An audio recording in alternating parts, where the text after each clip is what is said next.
이 시간에는 우리가 봉독한 로마서 12장 1절부터 2절 말씀 가지고 이 세대를 본받지 말라는 제목으로 함께 말씀에 은혜 나누도록 하겠습니다. 우리나라는요 정말 큰 하나님의 축복을 받은 나라입니다. 세계 경제사에서도 유례를 찾기 힘들 정도로 기본적인 기존 기술력이 없이 전쟁으로 완전히 폐허가 되었던 곳에서 이제 세계 무역 교역량 10위권 안에 들어가는 아주 단시간에 진입한 거의 유례를 찾기 힘든 나라입니다. 심지어는 80년대 말 90년대 초까지도 아시아의 3영이라고 했죠. 대만, 싱가포르, 우리나라. 이 중에서 대만과 앞서거니 뒷서거니 하던 우리의 수출 경쟁력 또한 국가 경제력이 IMF라는 거의 경제적인 초토화의 국난에 맞았음에도 불구하고 이제는 대만 정도는 우리의 경쟁자로 여겨지지도 않을 정도로 그 격차가 벌어지게 되었습니다.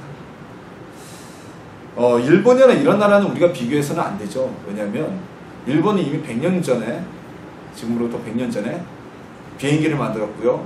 그리고 일본은 지금으로부터 100년 전에 당시 국가 경쟁력, 국가 기술력의 최고봉이라고 하는 전함을 만들었던 나라입니다. 그러니까 일본이 패망 이후에 다시 재건한 것과 재기한 것과 우리나라와는 비교할 수도 없죠. 우리나라는 아직도 우리가 비행기를 만든 지 얼마나 됐습니까? 지금도 순수한 100% 우리 기술로 뭐 KT-1이나 F-50을 만들었다고 하지만 그 대다수의 기술력이 미국의 기술이 들어온 거고요. 100% 우리 기술력으로 비행기 한 대도 아직 못 만드는 나라인데 그에 비하면 우리는 엄청난 성장을 한 것이죠. 또한 이런 무역적인 경제적인 축복이 하나님의 축복인 것은 70년대만 하더라도 우리보다 훨씬 잘 살았던 필리핀 같은 국가가 있음에도 불구하고 이제는 우리와 필리핀의 경제 격차가 비교할 수 없을 정도로 벌어지는 그런 일이 벌어지게 되었죠. 하나님의 축복입니다. 자, 꼭 하나님의 축복이 아니라고 하더라도 우리가 이렇게 복을 받은 건 분명합니다.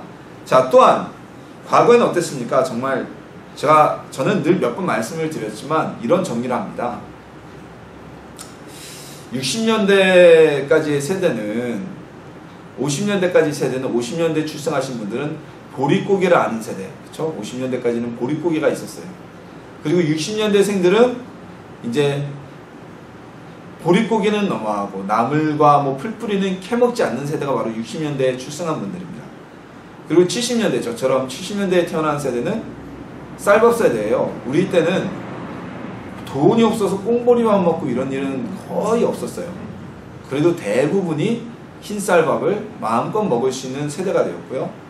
80년대 세대는 제가 정의하기를 이들은 바나나 세대다. 제가 어렸을 때만 하더라도 바나나 한 해 그때 당시 500원. 엄청난 돈이죠. 지금 경제 지표로 따지면, 물가 지표로 따지면 5,000원도 더 할 겁니다. 1년에 한 번이나 운 좋으면 얻어먹을 수 있는 그 바나나를 80년대 태어난 분들은 마음껏 먹게 됐고 90년대 태어난 분들은 이제 피자도 밥 먹듯이 먹게 됐고 자, 이렇게 과거에는 우리가 밥 걱정만 안 했으면 좋겠다라고 시작했던 우리 국민들의 눈높이도요. 이제는 선진국 수준의 사회 보장 제도를 요구하는 그 정도로 우리 국민들의 인식도 굉장히 높아졌습니다. 또한 국민들의 평균 교육 수준도 이제는 대학 졸업자 수가 대학 비진학자보다 훨씬 더 많아졌어요. 그래서 아마 이 대학 졸업자 수준으로 보면 아시아 톱 클래스가 아닐까 싶습니다. 또 과거에는 돈이 없어서 병원 못 가는 분들 많았잖아요. 진짜 돈 때문에 병원 못 가서 부모님이나 이런 분들이 돌아가시는 걸 보면서 이를 악물고 나는 그렇게 살지 않아야겠다. 악물고 정말 열심히 해서 부자 된 분이 많다고 할 정도로. 근데 이제는 돈 없어서 병원을 못 가는 일은 없어요. 병원에 가서 빚을 많이 지는 있어도 돈이 없어서 치료를 못 받는다 이런 일은 없죠. 어떻게 해서건 빚을 내건 또한 의료보험에서 하건 보험을 들었건 일단 병원에 갈 수 있다는 것 자체만으로도 과거에 비해서 많은 생활 수준의 향상이 있었습니다. 자, 그렇다면 우리나라 교회는 지난 세월 동안 어떻게 변모하고 성장할 수 있었을까요? 자, 우리 대한민국의 개신교는 우리가 기독교라고 하면은 카톨릭과 개신교를 통틀어서 하는 얘기고요. 우리 예수님을 믿는 소위 말하는 우리나라에서 기독교를 얘기할 때는 우리 개신교라고 얘기를 하죠. 우리 개신교는요 세계적으로도 유례를 찾기 힘들 정도의 엄청난 부흥과 성장을 한 교회의 모델입니다. 자, 전체 성도의 숫자는 다른 나라에 비해 적습니다. 예를 들어서 중국이 뭐 지금 1억 성도라는 얘기가 나올 정도로 국가의 인구가 작기 때문에 뭐 엄청나게 많은 숫자의 대결이 아니라, 자, 전체적인 교회의 크기와 인구 대비 교회 수, 그리고 연간 배출되는 목회자의 수, 세계에 파송한 선교사의 숫자를 비교해보면 우리나라 교회는 세계사에 엄청난 일을 한 교회입니다. 단기간에 엄청난 부흥을 했고요. 한때 세계 최고의 교회가 우리나라에 있었고, 지금도 각 교단의 가장 큰 교회들이 우리나라에 다 집중되어 있습니다. 또한 가난한 이들이 모이던 교회가 이제는 풍요로운 교회가 됐고요. 세계에 파송된 선교사의 숫자에도 미국에 이어서 2위, 뭐 미국과 우리나라의 격차는 어마어마합니다. 파송된 숫자가 2위라고 하지만 어마어마하지만, 그럼에도 불구하고 미국을 제외한 다른 나라들 중에선 가장 많은 선교사를 파송하고, 그리고 선교의 인식이 깨어있는 교회가 바로 우리나라 교회입니다. 자, 그리고 우리가 신앙생활하는 모습은 어떻게 변했습니까? 1970년대만 하더라도요, 교회를 다닌다 그러면 예수장이라고 핍박을 받았지만요, 이젠 나 교회에 다닙니다, 기독교인이라고 합니다, 사회에선 그렇게 얘기하면 핍박하지 않아요. 오히려 기본적인 인식은, 뭐 기독교에 대한 인식이 안 좋아졌다고 해도 저 뭐 불교인입니다, 저 샤머니즘 믿습니다, 이런 사람들보다는 처음 대하는 첫인상은 기독교인입니다 하면 많이 신뢰를 하는 그런 인식의 전환도 많이 되었습니다. 그 예전에는 어땠습니까? 정말 군대건 직장에서건 저 예수님 믿어서 술 안 합니다, 상관이 줄 때, 상사가 줄 때, 이렇게 얘기하면 억지로 먹이고 막 그랬지만 이제는 그런 일 없잖아요. 저도 군생활 해봤지만 저 예수님 믿습니다, 감사하지만 다른 걸로 대체하겠습니다, 이렇게 얘기를 해도 아무도 핍박하지 않습니다. 예수 믿는다는 이유만으론. 자, 이처럼 우리나라는 모든 것이 풍요로워졌고, 그리고 신앙생활하기에도 너무너무 편해진 세대가 되었는데요, 이것이 우리 신앙생활에 정말 긍정적인 요소로만 작용했을까요?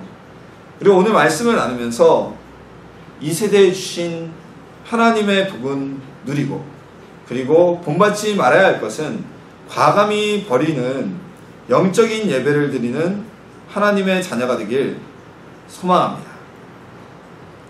자, 먼저 우리가 하나님께 영적 예배를 드리기 위해서 오늘 본문에서는 먼저 하나님께 영적 예배를 드릴지니라, 그 두 번째로 이 세대를 본받지 말라라고 말씀하고 있는데, 바꿔 생각하면 우리가 하나님께 영적 예배를 드리기 위해선 본받지 말아야 될 것을 먼저 알아야 제하여 버리고 하나님께 우리가 온전히 하나님이 기뻐하실 예배를 드릴 수 있을 것 같아요.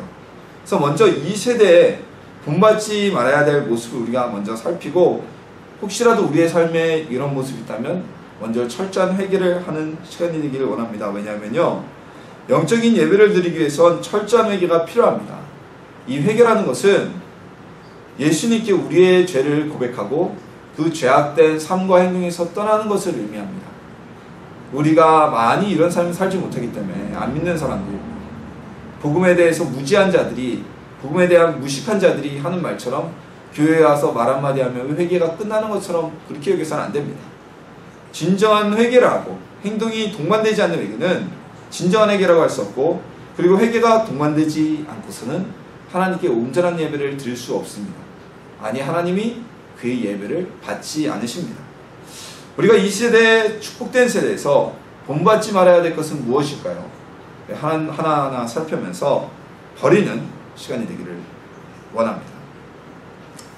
첫 번째, 우리나라 2세대, 이건 뭐 우리나라에 국한된 얘기입니다. 우리 교회에서 예수님 믿는 우리 한국인인 여러분들에게 전해지는 말씀이니까요.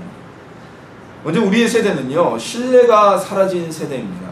자, 서로에 대한 믿음과 신뢰가 없어요. 그래서 신뢰가 없기 때문에 가족 간에도 부부 간에도 서로에 대한 대화를 하지 않고 솔직함이 사라졌습니다. 솔직한 나눔이 없어졌습니다. 요즘 부부 갈등의 가장 큰 문제 중에 하나가 무엇입니까? 뭐 여러 가지가 있지만 부부 갈등의 시작은요, 신뢰의 붕괴부터 시작이 되는 겁니다.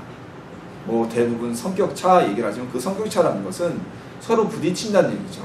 서로가 서로를 신뢰하면요, 내가 힘든 부분을 이야기하고 서로의 성격이 맞지 않는 부분을 이야기해서 화합하고 양보하고, 그리고 서로가 맞추어가는 것이 온전한 사랑으로 인한 부부관계가 아니겠습니까? 그게 가정생활이죠. 근데 지금 그러지 않아요. 부부 사이에서도 몇 번 얘기해서 나한테 안 맞을 것 같으면 말을 하지 않죠. 얘기를 하지 않죠. 숨기죠. 그리고 속으로만 끙끙 앓다가 어느 날 그게 뻥 터져버리면 바로 우리는 안 맞는다, 우리 차라리 이럴 바에는 이혼하자, 이런 얘기가 나오게 되는 겁니다. 자, 또한 무엇입니까? 신뢰가 없기 때문에 우리의 지금 아이들이, 많은 젊은이들이 뭐 남녀노소를 막론하고 우리나라의 스스로 목숨을 끊는 자살률이 굉장히 높아지죠. 이게 무슨 문제인지 아십니까? 그 사람들이 마음을 터놓고 누군가에게 위로받기 위해서 이야기를 나눌 상대가 없었다는 겁니다. 내 마음의 아픔과 감추고 싶은 그런 어떤 자신의 상처들, 자신이 감추고 싶은 그 솔직한 모습을 내놓고 털어놓고 이야기를 나눌 만한 신뢰할 사람이 없었다는 겁니다. 그래서 혼자 끙끙 앓다가 그 괴로움을 견디지 못하고 자신의 생명을 스스로 끊어버리는 일이 벌어지게 된 것입니다. 우리나라가 과거에는 더 어렵게 살아도 자살률은 확실히 떨어졌었어요. 그 이유가 무엇이냐? 제가 학교에서 배운 저희 스승님께서는 이런 말씀을 하셨습니다. 예전에는 우리가 누군가가 어려움을 겪으면 가족 공동체 안에서 그 어려움에 대해서 와서 위로해주고 지지해주는 사람이 있었다. 그래, 이런 어려움 괜찮아, 그럴 수 있어, 극복할 수 있어, 걱정하지 마, 이길 수 있지. 그리고 집안에 드나드는 일단 사람이 많았기 때문에 친인척들은 다 집안에 모이고, 그리고 집안을 왔다 갔다 하면 얼굴을 알 수가 있었잖아요. 근데 요즘 세대는 어떻습니까?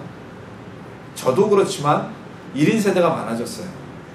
그리고 단독 세대가 많아졌어요. 그 세대 안에서 이런 위로를 받지 못한다는 겁니다. 그렇기 때문에 그 위로를 받지 못하니까 마음의 병이 생기고, 그 마음의 병이 아주 극단적으로 표출되는 것이 자살이고요.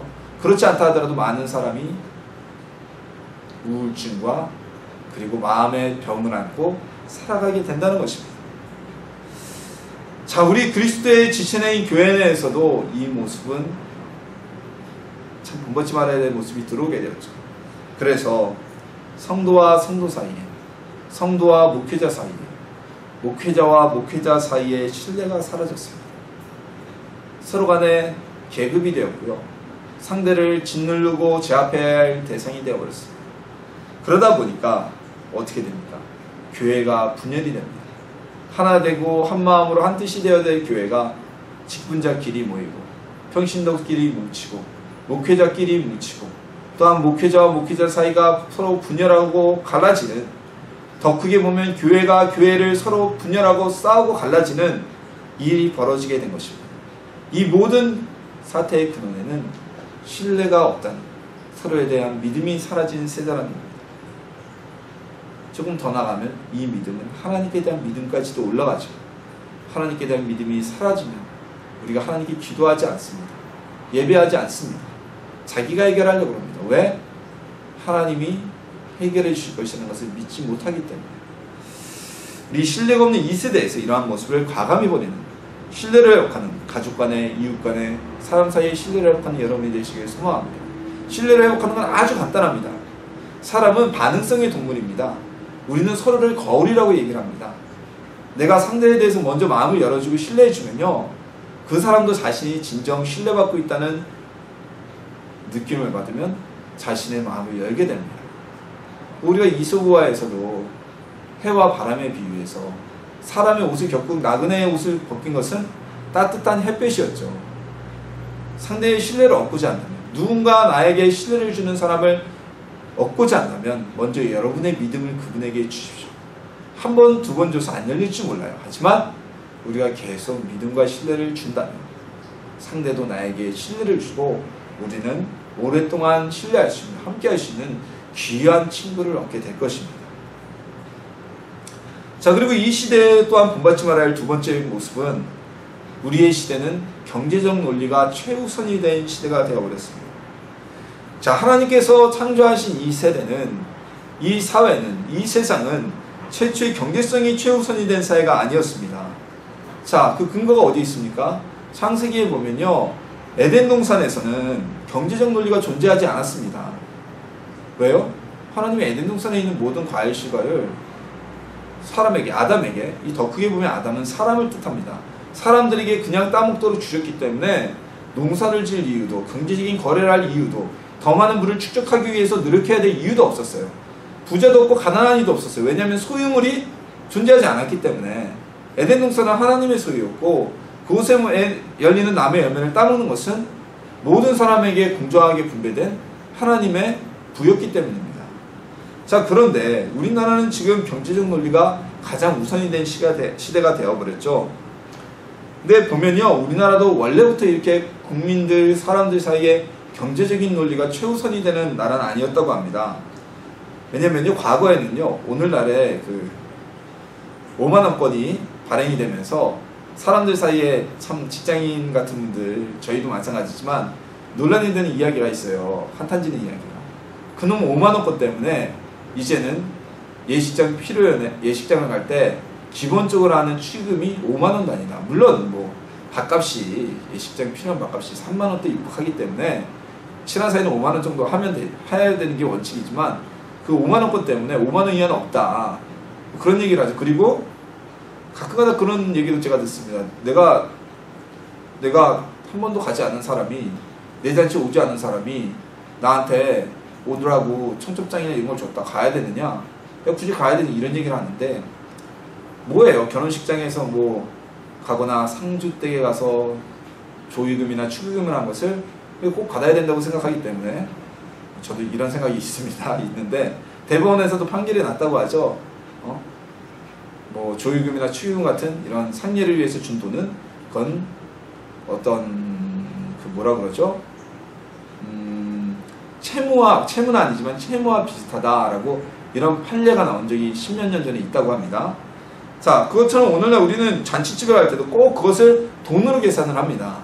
하지만 과거 우리나라는요, 결혼식이나 이런 잔치가 있으면 돈이 아니라 계란 한 줄 가져가고, 여러분 옛날 드라마 보면 나오죠? 계란 한 줄 가져가고 또는 집신 가져가고, 아니면 가서 이웃집 잔치니까 내가 전도 붙여주고 음식도 만들어주고 그 물건 음식도 날라주고 이렇게 품앗이를 함으로 인해서 선물을 대신하는 게 우리나라의 문화였어요.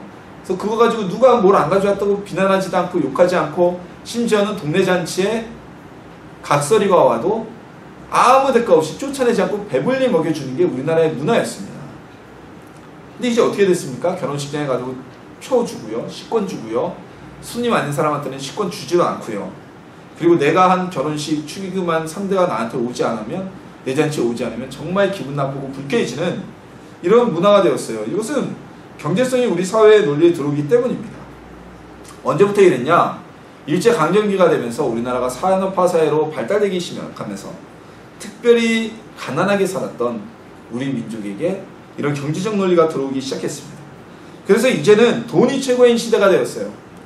기업에서도 돈만 된다면 한 사람의 인생이나 또는 한 사람의 생명이 사고로 인해 사라진다고 해도 돈이 우선이 되면 그걸 충분히 감내하는 비인간적인 시대가 되어버리고 말았습니다.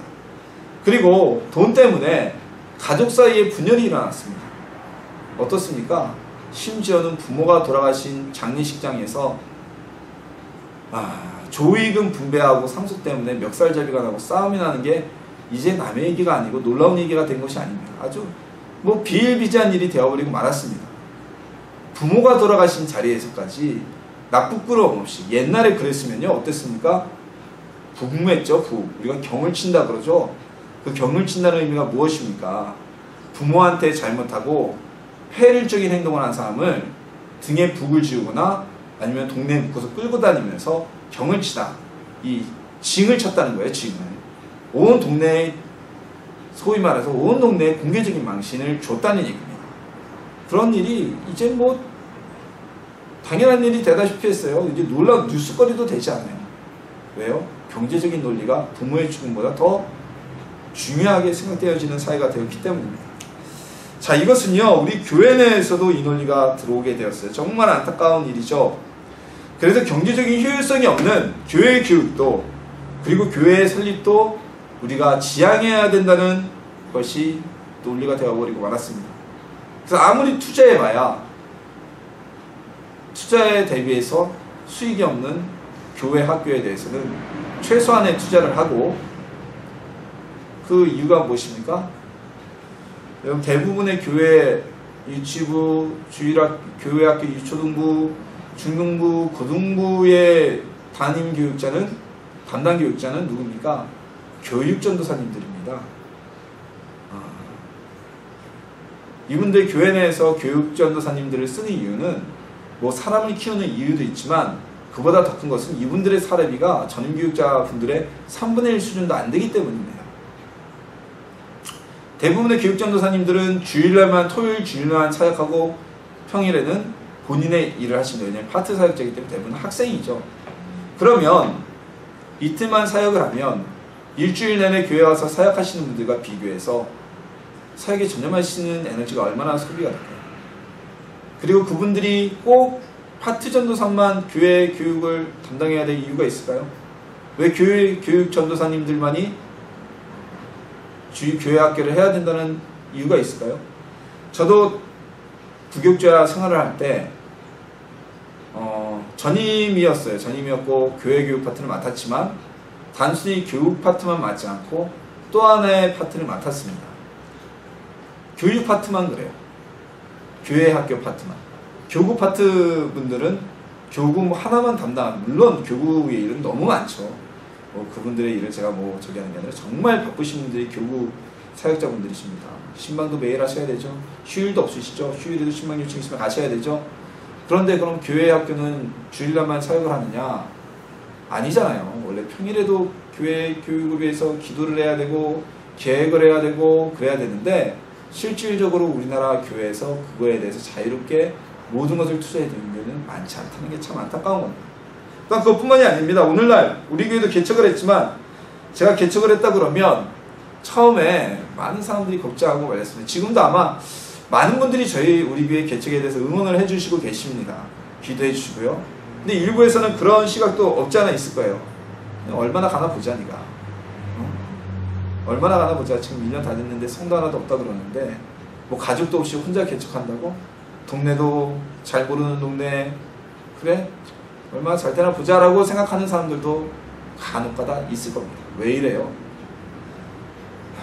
교회가 개척해서 전도하고 부흥하는 게 쉽지 않기 때문에 교회 개척에 들어가는 그 수천만 원, 우리 교회는 하나님 은혜로 아주 적은 비용으로 그래도 비교적 적은 비용으로 개척이 되었지만 뭐 교회 요새 개척도 많이 하시는 분들은 인테리어 비용만 1억 이상 투자하고 교회 보증금도 몇 천만 원 이상 투자하고 1억 가까이 투자하고 그러시잖아요. 그 돈을 다른 일에 쓰는 것이 더 낫지 않냐. 해외 선교를 하면 그 돈이면은 우리 맨날 기아대책 방송에 나오듯이 10,000원을 가지면 몇 명의 아이들을 살릴 수 있습니다. 이것처럼 그 돈을 가지고 저개발 국가에 보내면 그곳에 교회가 몇 개가 세워지고 그곳은 아직 복음이 충만하기 때문에 더 많은 사람을 구원할 수 있다. 이런 얘기를 하는 분들이 있어요. 이게 무엇입니까? 경제적 논리가 교회 안에 들어와서입니다. 그런 논리였다면 사도 바울이 고린도로, 데살로니가로, 심지어는 로마까지 가서 복음을 전할 이유도 없었고요.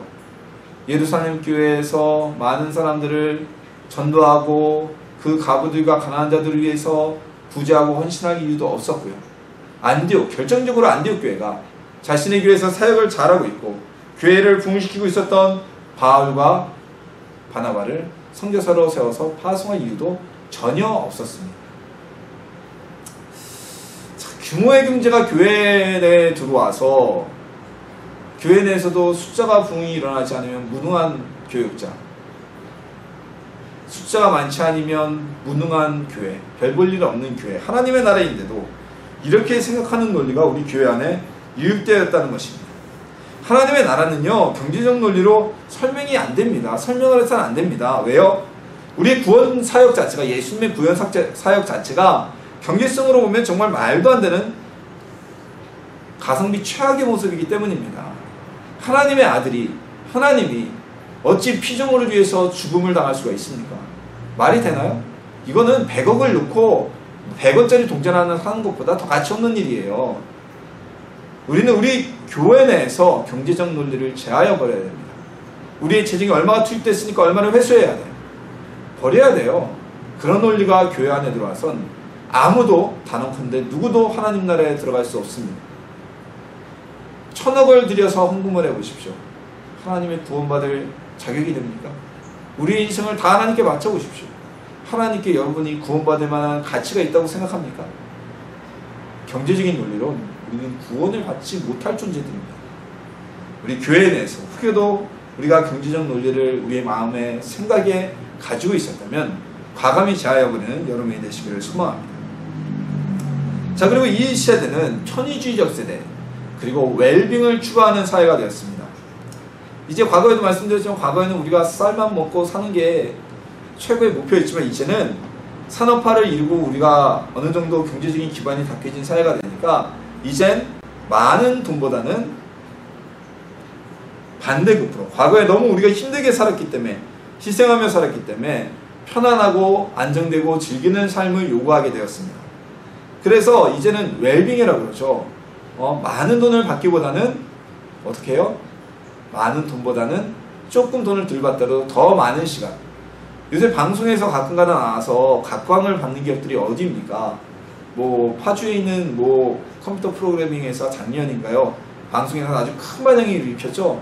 그 회사는 정시퇴근이죠. 정시가 딱 되면 불을 꺼버리고, 그리고 1년에 뭐 몇 번씩 2주간에 뭐 가족 전체 해외여행을 지원을 하고요, 회사에서. 그리고 회사 내 수영장이 있어서 아무나 가서 아무 때나 수영을 이렇게 할 수 있고, 연봉의 급여도 낮지도 않고, 뭐 그런 기업들이 사회에 그냥 곽광을 받는 기업이 되었어요.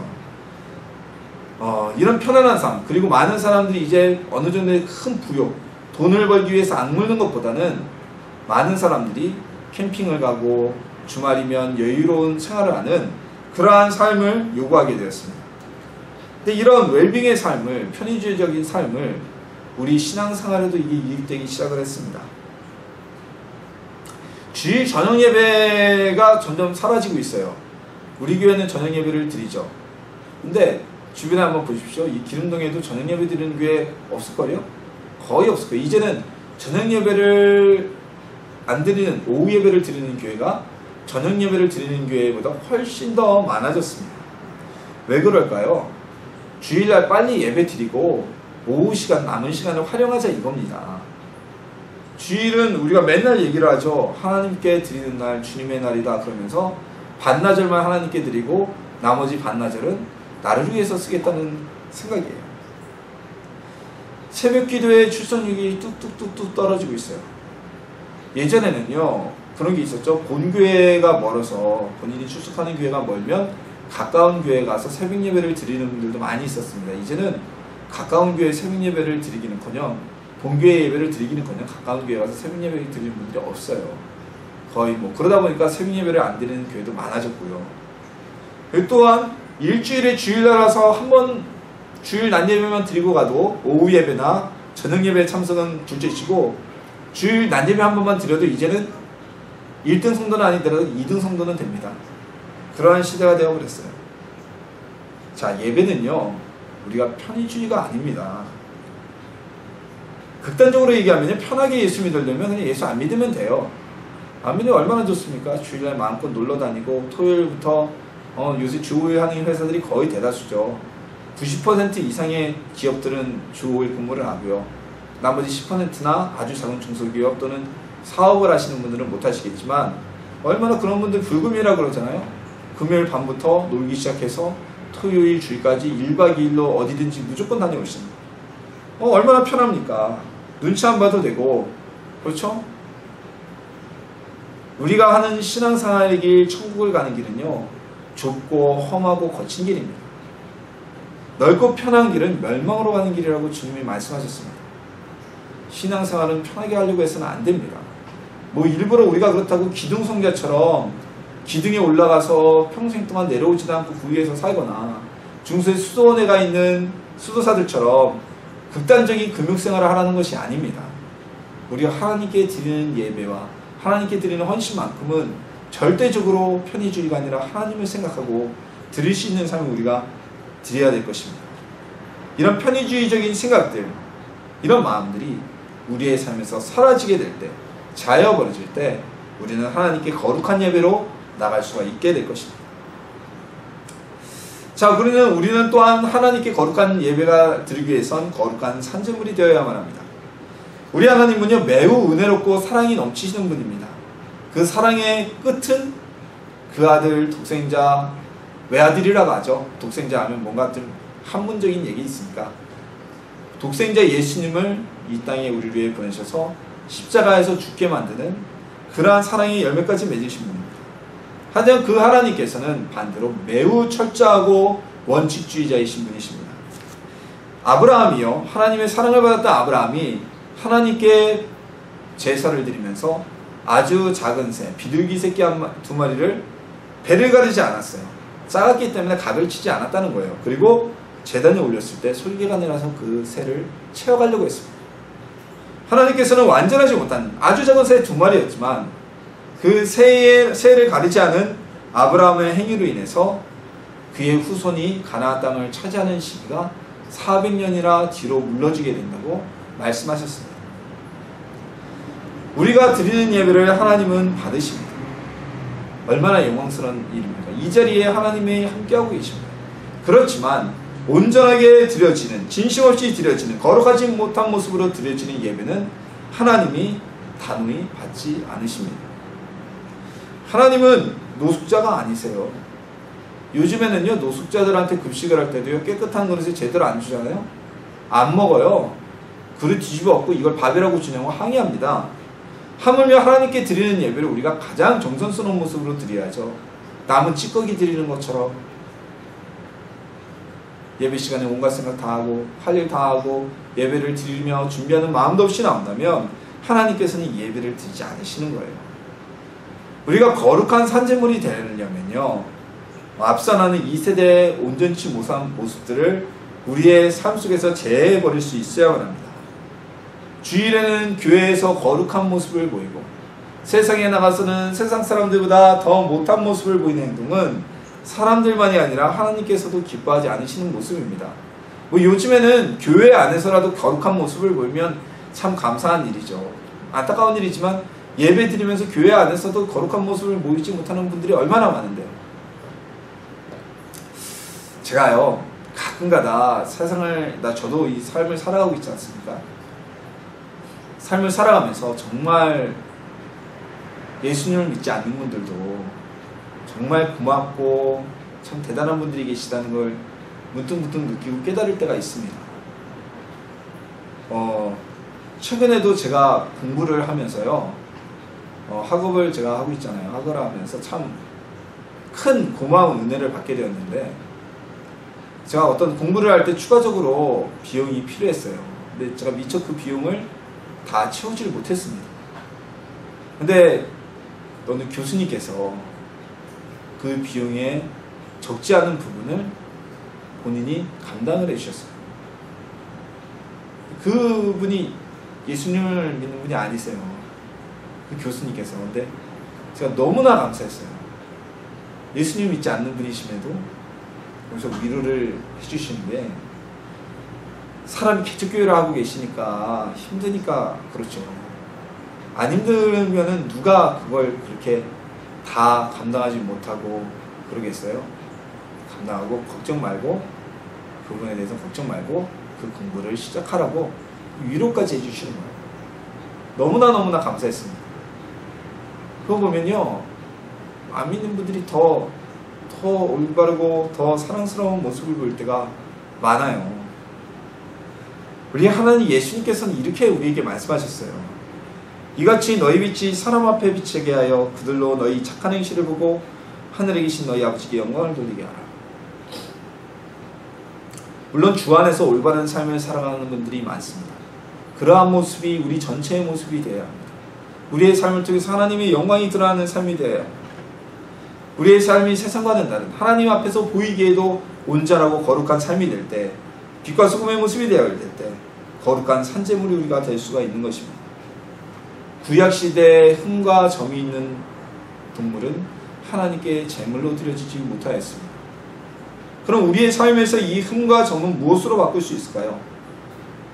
이러죠? 세탁세제선, 얼룩엔 옥시, 그림, 이렇게 얘기를 하죠. 그래서 우리는 회개와 성령의 도우심으로 우리를 깨끗이 할 수가 있습니다. 그렇게 살려고 하려는 마음이 중요합니다. 그 마음이 있다면, 그렇게 기도를 한다면 성령께서 우리의 길을 인도하여 주시기 때문입니다. 하지만 그러한 마음조차도 없다면 우리는 거룩한 산재물이 될 수가 없습니다. 하나님은 우리의 마음의 중심을 보시는 분입니다. 우리의 겉모습을 보시는 분이 아닙니다. 우리가 어떤 겉모습은 좀 부족해요. 연약해요. 약해요. 남들에게 모범이 되지 못해요. 그런다 할지라도 우리의 삶이 거룩한 삶이 된다면, 우리의 마음이 중심이 거룩하다면 하나님은 우리를 거룩한 산재물로 받으실 겁니다. 하지만 우리의 겉모습이 거룩해 보이고 정결해 보이고 깨끗하여 보여도 우리의 마음 중심이 깨끗하지 못하다면 우리는 하나님 앞에 거룩한 산재물이 될 수가 없을 것입니다. 누구보다 하나님이 우리의 마음을 아시기 때문에 우리 하나님 앞에 진심이 담겨진 모습을 보여서 거룩한 산재물로 나가는 저나 여러분 되기를 소망합니다. 우리가 드려지는 예배는 영적인 예배가 되어야만 합니다. 몸만 이 자리에 와 있어서는 거룩한 예배가 될 수가 없습니다. 영적인 예배가 될 수가 없습니다. 진심으로 드려진다라는 단어는요, 우리의 생각, 우리의 마음, 우리의 몸 전체가 온전히 드려진다는 의미입니다. 이성과 생각으로만 강연을 듣듯이 예배 장소에 앉아 있어서는 안 됩니다. 전심으로 우리의 몸과 마음과 생각을 하나님께 드리는 예배가 되기를 소망합니다. 그것이 영적인 예배가 될 것입니다. 우리는 지금 힘들다고 해도, 경제적 사정이 힘듭니다, 어렵습니다 해도 과거에 비하면 우리는 풍요로움 속에 살고 있습니다. 신앙생활을 하기에 너무나도 좋은 환경 속에서 살아가고 있습니다. 주일날 회사 따박따박 쉬지요. 그리고 예수님 믿는다고 누가 핍박하지도 않습니다. 너무나 좋은 환경이지만 반대로 우리 가운데 너무나 많은 유혹이 있는 세대입니다. 근데 이 유혹은요, 오늘날 뿐만이 아닙니다. 어느 세대나 있었고, 심지어는 로마서가 기록된 2000년 전에도 신앙생활을 방해하는 유혹은 존재하고 있었습니다.